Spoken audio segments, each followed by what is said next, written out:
नमस्कार, मैं डॉक्टर दयानिधि सेवार्थी आपसे कुछ बात करना चाहता हूँ।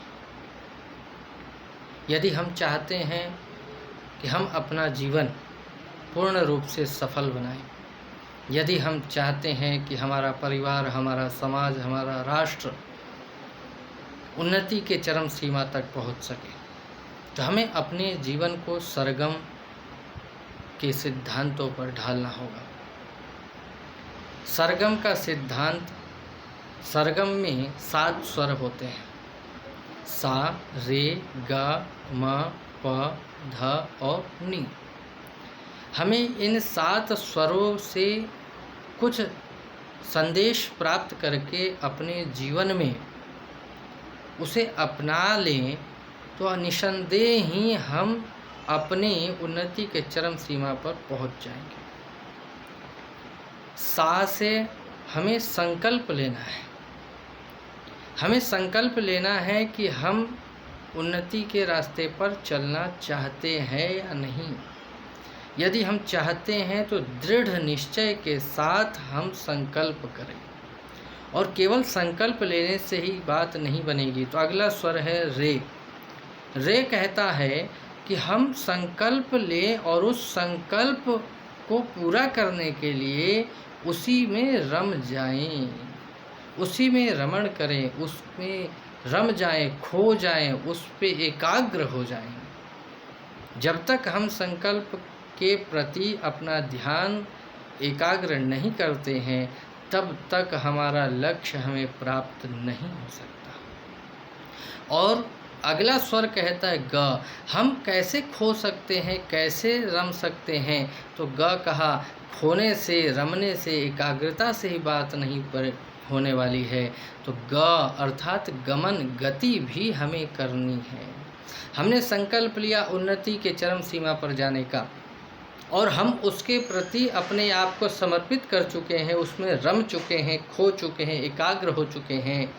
फिर जब हम उस लक्ष्य की ओर एकाग्रता के साथ उसमें रम करके गमन करते हैं, गति करते हैं, तो वो लक्ष्य निसंदेह ही हमें प्राप्त हो जाता है। और जब हम गति करने लगते हैं तो हमें ध्यान रखना है मनन पूर्वक। म अक्षर अगला कहता है कि हमें गति करना है, लेकिन मनन पूर्वक।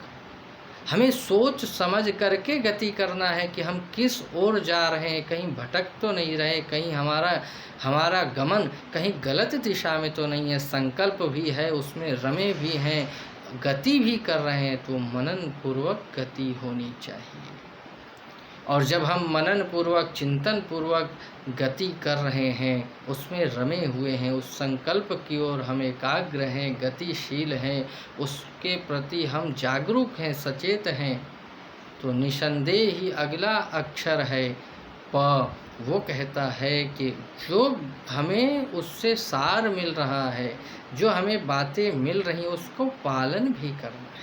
केवल बोलने से, केवल उसको ध्यान में, योजना में बनाने से नहीं, उसका पालन भी करना है। जो मनन से जो निष्कर्ष निकलता है, उसका पालन भी हमें करना है। जब हम पालन करते हैं, पालन करते हुए आगे बढ़ते हैं, तो उसको धारण भी करना। ध्यान रखिएगा, पालन करना और धारण करना। अगला अक्षर ध। पालन करना है कि हाँ, हम पालन कर रहे हैं, उधर जा, लेकिन जब धारण कर लेते हैं तो स्वप्न में भी वह लक्ष्य हमें दिखाई देता है, उसी में पूरा जीवन समर्पित हमें दिखाई देता है।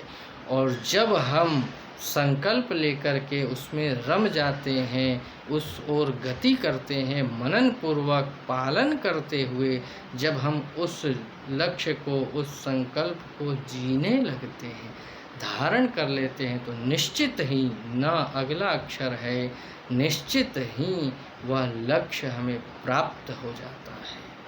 तो जब हम इस तरह से 7 स्वरों के माध्यम से अपने जीवन को संकल्प करके सरगममय बना लेते हैं, तो निसंदेह ही हमें प्रत्येक क्षेत्र का, किसी भी क्षेत्र का लक्ष्य हमने चुना हो, उस लक्ष्य को निश्चय ही हम प्राप्त कर लेते हैं। स से संकल्प, रे से रम जाना, ग से गति करना, म से मनन करना, प से पालन करना, ध से धारण करना, और न से वो लक्ष्य निश्चित हो जाता है। ओम शांति।